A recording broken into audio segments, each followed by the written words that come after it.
Yeah, I was listening to BBC Radio 4's Today program. I think it was yesterday, and the presenter Nick Robinson was at pains to point out that 99.9% of Muslims disapproved of atrocities like this. Well, the Not figure true. ain't 9.9%, is it? I mean, there are No. what, 24%, is it? I think showed expressed sort of vague sympathy with the Charlie Yeah. Hebdo killings. Well, yeah, 27% of British Muslims polled by the BBC after the Charlie Hebdo murders said that they understood and had sympathy with the motives, grievances, as it were, of the attackers in Paris. A further 10%, rather interestingly, wouldn't answer the question or said they didn't know. BBC, of course, managed to spin this into a positive story when the poll findings came out by saying majority of British Muslims condemn Charlie Hebdo attackers. And you think, well, that's good.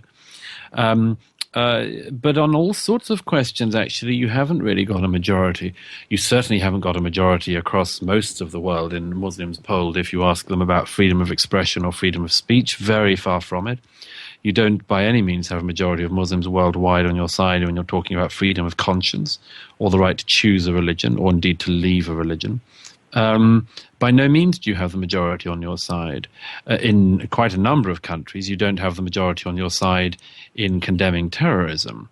But this all shows how low the bar has gone, and that we're now ecstatic with joy that maybe a mere 10% of Muslims in Europe might, for instance, have sympathy with terrorism. Which amounts to how many Muslims are there in Europe? So 10% is quite a lot. It's a very large amount. So in Britain, around 4 million Muslims. So That's a mere 400,000 maybe. If you were to pluck the 10% figure, and also I think you'd probably have to go a bit lower than that, quite a bit lower than that, if you were to say actual support for terrorism. It's in the sort of 2 to 3%, I think. Yeah. But then sympathy with and so on, and then of course you have all the questions about whether or not they actually want to live under Sharia law or under British law, under European law. You have the same questions in France, similar percentages. The point which I think needs to start to be made is this, and I still haven't got an answer from any politician. If you knew, as now all politicians and mainstream politicians in Europe do, if you knew and had admitted, as all mainstream politicians in Britain and across Europe now have, and I'm talking about politicians from right and left, from Hollande and Sarkozy to Merkel and Cameron and others, if you recognize, as they all do now, that there is a problem of Islamic fundamentalism, and that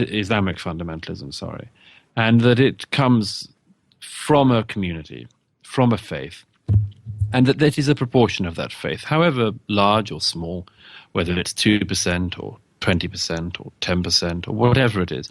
If you acknowledge that is the problem, and that this radicalization problem comes from that community, why on earth would you be at the moment bringing millions more Muslims into Europe? It makes no sense. It makes absolutely no sense to increase the pool of people from whom the extremists can recruit. Because we know that aside from the question of the people who are arriving in Europe now by the thousands and thousands every day, the question is not just those arrivals. The question is the pool of potential radicals among a population who in many cases their parents and grandparents came to Europe. This is a very big question, and it is one I cannot get an answer to, and I suspect You didn't frankly have the balls to put country before party.